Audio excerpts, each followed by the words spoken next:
9:06 is our time right now.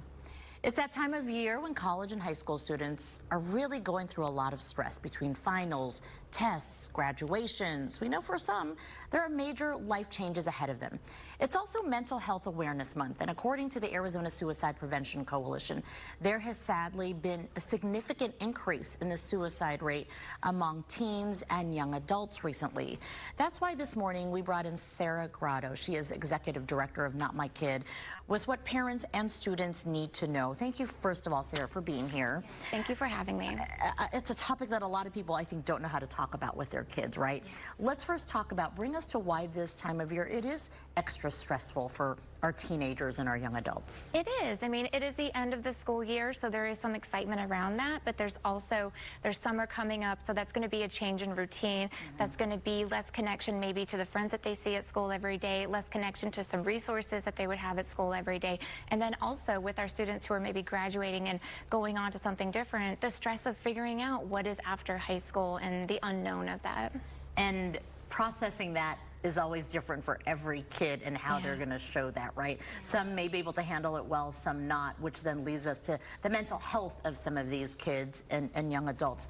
How do we destigmatize the issue of mental health? Because for some, they don't want to talk about it. They're embarrassed. Yeah, and so destigmatizing is just by talking about it and making it okay to talk about. So a lot of times what we see is parents will have the not my kid mentality of my kid would never have thoughts of suicide. My kid would never do that because it's scary, it's heavy, and it's hard for us to think that our kids might be struggling in that way. And so one of the best things that we can do is make it okay to talk about, make it safe to talk about, and tell our kids that we're a person that they can come if they're struggling, no matter what, they can come tell us anything, and we're going to be there for them. I think the worst thing we can do as parents is to right, not accept it or just sort of push it away because you don't want to come up with that reality.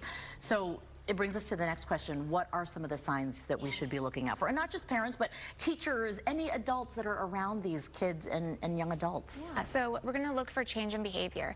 And that can be a change in friend group. That can be sleeping too much, not sleeping at all, being on their phone excessively, not eating or eating a lot. It can also be a change in just their approach to life, not caring about school anymore, just completely stopping all of the activities that they're doing. And then we also want to look for a change in language. If they're saying things about feeling hopeless or helpless, if they say like, I just can't do this anymore, if they even make jokes about death or dying, those are things that we want to pay attention to and take seriously every time. And so as parents and as adults, we have a gut radar. And if our gut radar is going off and we feel like there might be something going on here, it's so important to talk to them and ask the hard questions. And for suicide specifically, we have to ask directly, have you had thoughts of suicide? That's how we just straight up ask them that. Yeah, and ask in a way that's not like, you know, I'm afraid of this answer. It's just say like, hey, I know that sometimes when somebody's overwhelmed, when they're struggling with their friends, when maybe they just broke up a relationship, that sometimes they have thoughts. Are you having thoughts of suicide?